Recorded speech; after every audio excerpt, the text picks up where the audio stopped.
누가복음 5장 말씀 읽으면서 오늘 다시 한 마지막으로 죄에 대한 부분을 조금 더 다루겠습니다. 좀처럼 우리는 죄의 죄됨을 보지 못한다라고 말씀을 드렸습니다. 요한이 어떤 자였기에 정말 죄의 죄됨을 심각하게 드러내므로 사람들을 두려워 떨게 하여서 그들을 서둘러 마귀의 권세에서 구원해내는 은혜를 말씀드렸는데요. 누가복음 5장 32절을 보시면 예수님의 사명을 이렇게 우리 앞에 말씀해 주고 있습니다. 내가 의인을 부르러 온 것이 아니요. 이 말씀도 대단히 오해하는 성경 구절이죠. 예수님은 의인을 부르러 온 것이 아니었습니다. 왜 오셨습니까? 죄인을 불러 회개시켜 의인 만들러 오셨다. 이렇게 하면 되겠죠, 그죠? 예수님은 죄인을 회개시키러 오셨습니다. 죄인을 불러서 회개시켜서 의인 만들어서 구원하려고 오셨습니다. 한 분이 성경을 강의하는데 질문을 하셨습니다. 아니 원장님, 그러면 예수님 죄인을 불러러 오셨는데 왜 자꾸 의롭게 될 수 있다고 말씀하십니까? 아무도 의인이 없는데요. 로마 3장 10절을 인용하시면서 의인이 한 사람도 없다고 말씀하셨는데 왜 자꾸 의롭게 될 수 있다고 말씀하십니까? 제가 이 구절을 딱 펴서 읽어드렸어요. 그 여집사님이 무릎을 치시면서 우셨어요. 맞네요. 죄인을 불러 회개시켜 의인 만들러 오셨네요. 사도행전 5장 31절을 보겠습니다. 30절부터 읽으면 좋겠습니다. 너희가 나무에 달아 죽인 예수를 우리 조상의 하나님이 살리시고 이스라엘로 회개케 하사 죄의 사함 얻게 하시려고 그를 오른손으로 높이사 임금과 구주를 삼으셨느니라. 우리의 기별은 독특하고 새로운 기별이 없습니다. 회개하라, 천국이 가까웠느니라. 이 기별이 지금 강하게 다시 한번 외쳐져야 합니다. 자, 다시 한번 이 아침 우리가 어떻게 죄의 죄됨을 보고 회개할 수 있을까 말씀을 조금 더 보겠습니다. 욥기 42장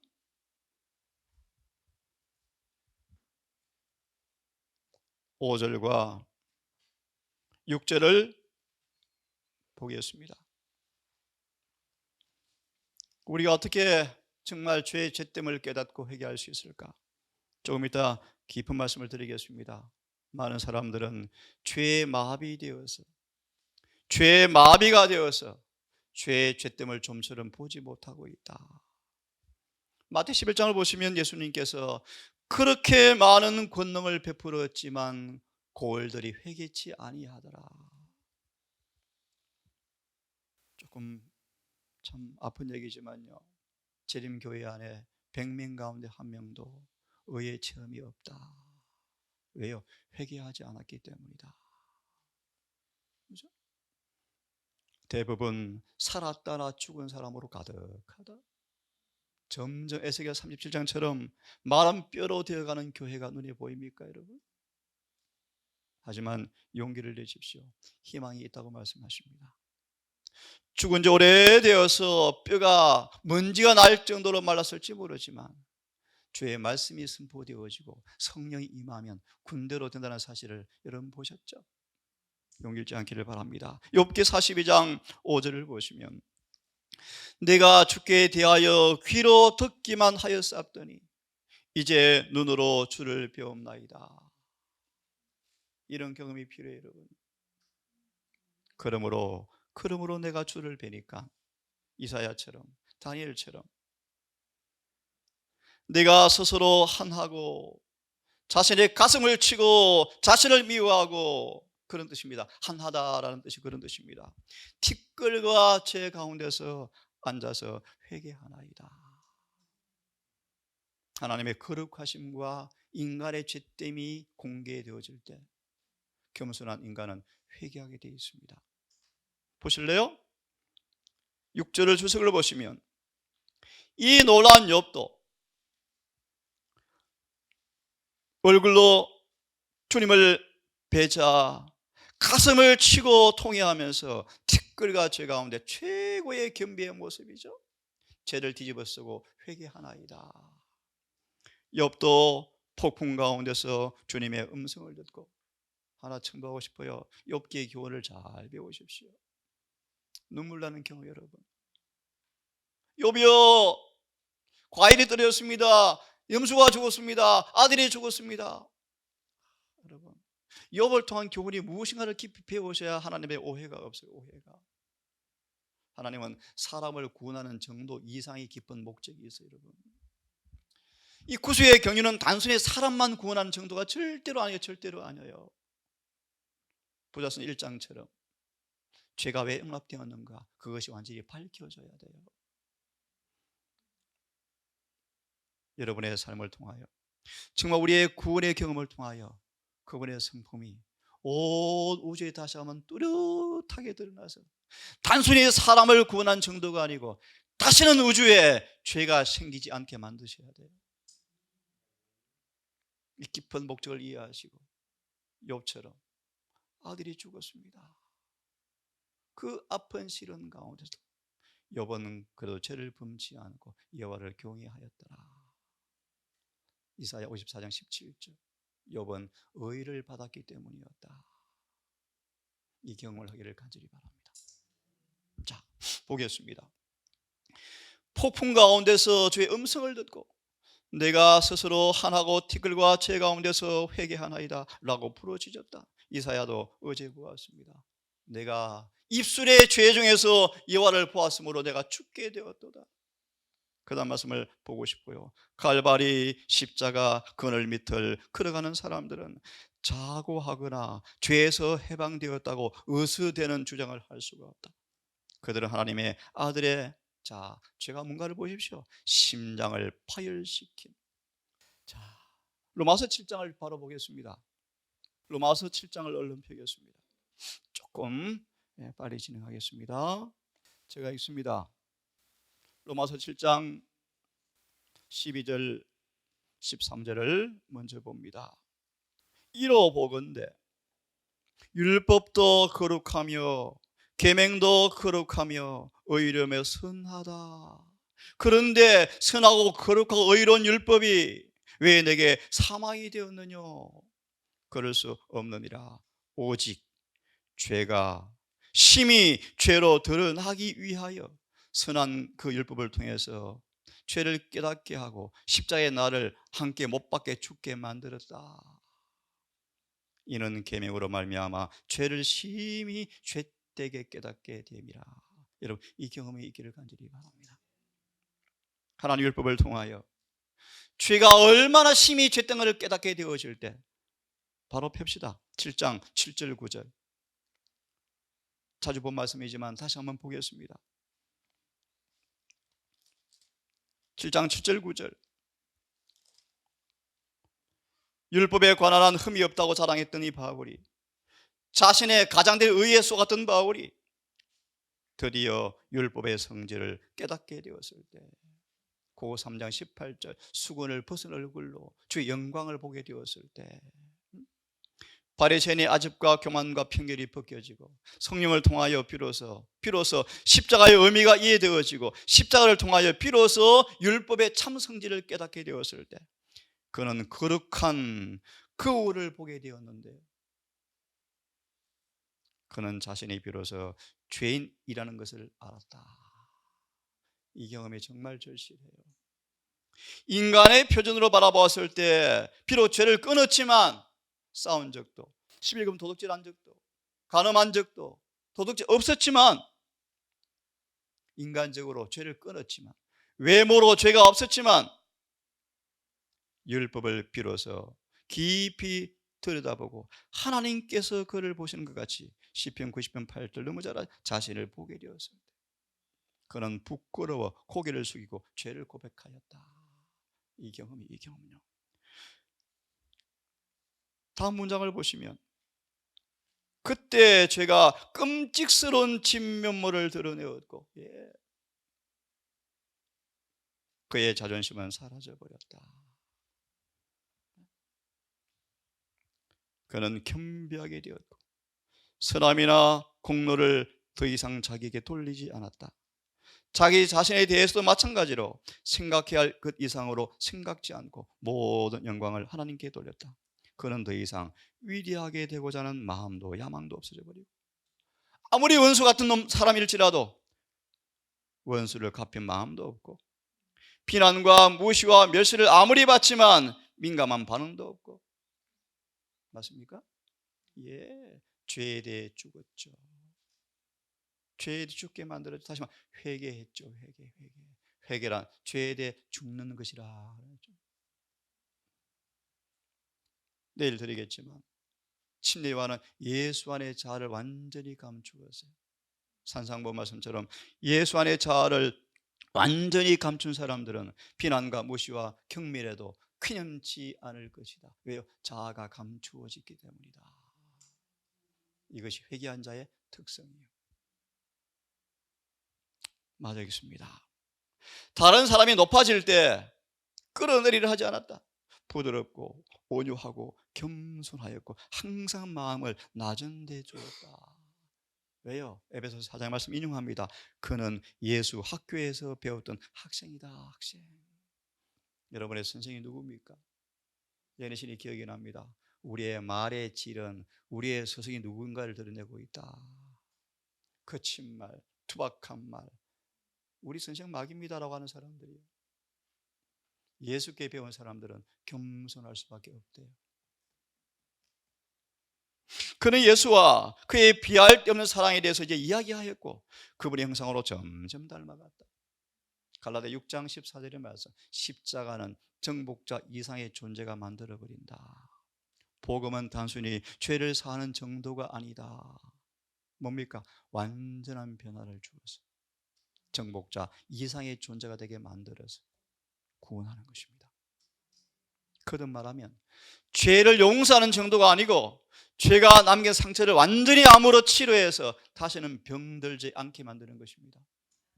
이게 십자가의 복음이에요, 여러분.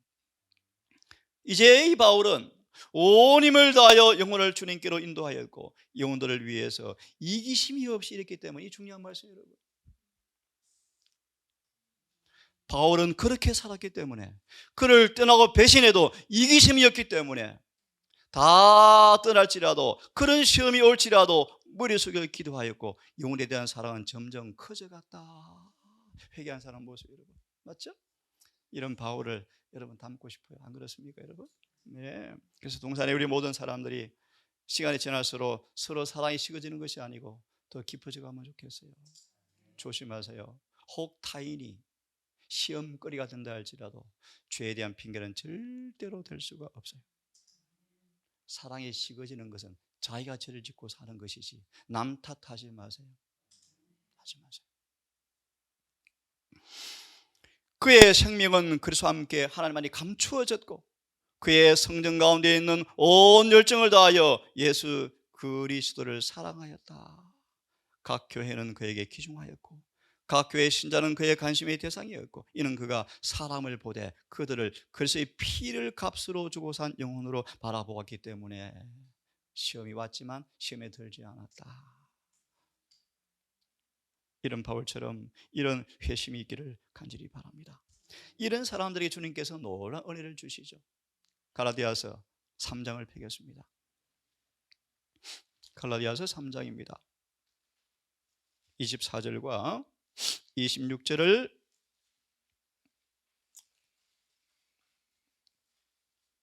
함께 읽습니다. 이런 정말 참여하는 자, 예레신의 아름다운 글귀가 갑자기 기억이 납니다. 주님은 참여하는 바리새인의 기도를 멸시치 아니하였음. 누구죠? 바울의 모습이요. 바울이 3일을요 끙끙 앓았어요. 눈은 멀어버렸고 보이지 않는 봉사가 되었는데 양심을 성령께서 내려 누리시는데요 호흡을 못할 것처럼 괴로웠대요. 공포와 두려움으로 3일을 보내면서 비로소 그가 예수를 못 박아 죽인 죄인이구나 라고 깨닫고 깊이 회개해요. 이렇게 말합니다. 24절 함께 읽습니다. 6절까지 시작. 이같이 율법이 우리를 그리스도에게로 인도하는 몽학 선생이 되어서 우리로 하여금 믿음으로 말미암아 어렵다함을 얻게 하려 함이니라. 믿음이 온 후로는 우리가 몽학 선생 아래 있지 아니하도다. 너희가 다 믿음으로 말미암아 그리스도 예수 안에서 하나님의 아들이 되었으니, 이 말을 미리 말합니다. 죄가 치료되었다. 그러려고 율법이 우리를 심히 죄를 죄되게 보여준다라는 말인데, 이 말씀을 주석을 펴시면 이런 제목입니다. 유일한 치료제 그리스도. 유일한 치료제 그리스도. 마음이 갈바리의 십자가에 이끌리게 될 때 우리의 불완전한 시각으로 그의 치욕에 십자가 위에 계신 그리스도를 보게 되어지는데, 잘 들어보세요. 그가 왜 죽으셨지? 싸움을 이긴 아름다운 장군의 영예스러운 모습으로 죽은 것이 아니고, 사람에게 실어 버림받았으며 멸시를 당하였으며 하나님께로부터 버림받은 죄인의 모습으로 왜 죽으셨는가? 곱게 죽은 것이 아니고요, 능력과 채찍과 조롱과 수치 가운데서 온 사람이 입을 삐죽이고 비웃고 조롱하고 능력하면서 왜 죽으셔야 됐는가? 왜 죽으셨는가? 죄 때문에 죽으셨다. 죄 때문이다. 죄가 무엇인가? 율법을 범한 것이 죄였구나. 그런 다음에 눈이 열려서 죄의 성질을 보게 된다. 죄의 성질을 보게 되기를 바랍니다. 율법이 파괴되어서 범죄자를 용서할 수 없다. 그것은 우리를 벌받을 사람이라고 정죄하기 때문에 우리의 모학선생이다. 치료제가 그럼 어디 있는가? 율법은 우리를 내몰아서 십자가에 달리신 그리스도께로 향하게 한다.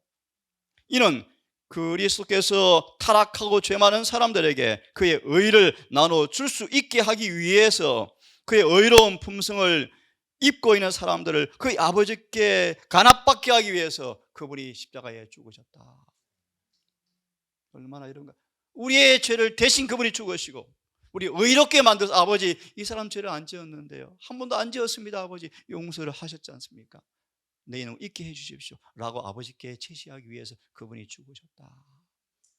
대쟁투를 펴서 읽고 내일 아침 말씀을 좀 마무리하겠습니다. 507페이지를 펴세요. 대쟁투 507페이지를 펴세요. 펴놓으시고 이 말씀을 먼저 듣고 제가 읽어드리고 마치겠습니다. 한번 펴놓으시면서 죄에 대한 마비 상태란 말씀을 펴놓으시고 가만히 말씀을 먼저 좀 들으십시오. 가려 뽑은 기별 1권 182페이지, 가려 뽑은 기별 1권 182페이지 들어보세요. 우리는 매일 하나님과 동행해야 하고 주님을 알기 위하여 날마다 순종하는 생애를 살고 예수님의 피를 가지고 지성소로 들어가는 의미를 배워야 하며,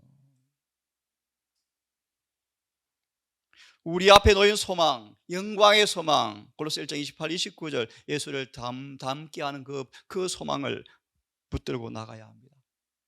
하늘에 도달하려면 예리시는요 아첨이 없어요. 정확합니다. 여러분 정확해요. 수많은 사람들이 오직 성경을 말하면 성경을 자의로 해석하는데 예리시는 그걸 못하게 막아요. 하늘에 도달하려면, 얼렁뚱땅 천만의 말씀요, 도달하려면 중보자에게 영혼을 붙들어 매야 하고 신의 성품에 참여해야 합니다. 분명하죠. 그리스도를 의지함으로 하나님 안에서 그대의 생애가 예수 안에서 숨겨진 바 되어지면 그대는 성령의 인도를 받아 순수한 믿음을 갖게 될 것입니다. 대쟁투 읽고 끝내겠습니다. 우리는 죄에 대해 마비가 되어 있다. 507페이지, 사단은 그의 온 군대를 동원해서 전투에 총력을 다 쏟고 있는데 왜 마귀가 저항을 그다지 받고 있지 않는가? 왜 깨어 기도하지 않고요? 왜 시험이면 쉽게 넘어져 버리고요? 왜 짜증내고 죄를 짓고 살아가는가? 왜냐하면, 왜 그들이 졸고 냉담한가? 왜냐하면 그리스도와 실제적 연결이 거의 없고 성령이 너무나 결핍되어 있기 때문이다. 그들은 그들의 주님께서 죄에 대하여 하신 것처럼 그렇게 저를 미워하고 가증히 여기지 않는 까닭이 뭔가? 주님과 실제 연결이 없기 때문이고 성령이 너무 결핍됐다. 그들은 죄가 어느 정도로 악하다라는 정도는 안다. 하지만 보세요. 심히 약한 사실을 가정한 사실을 알지 못하므로 암흑의 왕의 특성, 세력에 대해서 눈이 멀어 있다. 그들은 사단과 그 사업에 대하여 별로 적의를 가지고 있지 않다. 왜냐하면 그들이 사탄의 세력과 그 악랄함에 대하여 너무나 무지하고 사단이 그리스도와 그분의 교회에 대하여 어느 정도 무슨 얘기 전선을 확장하고 있는지 모르기 때문이다. 사람이 가야바가 지나가면요 고개를 숙였대요. 너무 거룩해서요. 예수님은 아셨어요. 회칠한 무덤이었고 그가 제사장이었는지는 모르지만 그는 할례를 한 번도 받은 적이 없고 주님께서는 그를 제사장으로 인정한 적이 한 번도 없다. 오늘 그런 목회자들 많죠. 그런 기별자들 많죠.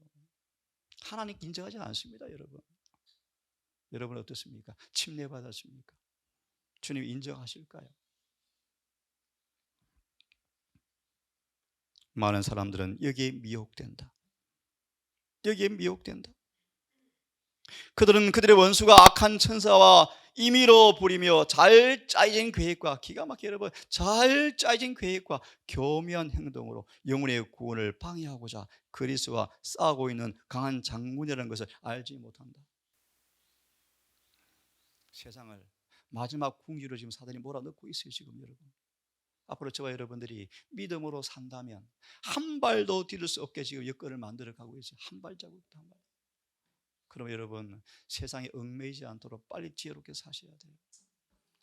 얽매이는 끈을 놔두면요 꼼짝 못하고 끌려가게 돼 있어요. 꼼짝 못하게.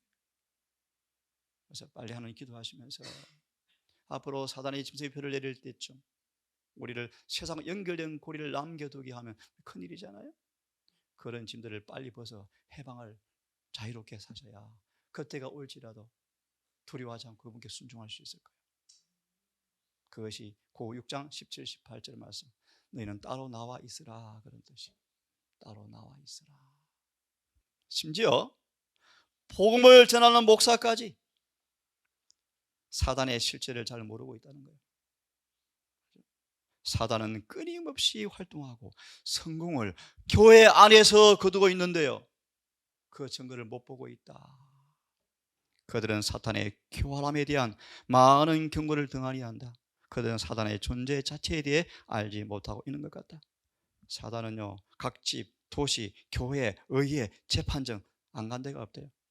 어린아이, 할아버지, 할머니 모든 사람 가리지 않습니다. 가정 다 파괴시켰어요.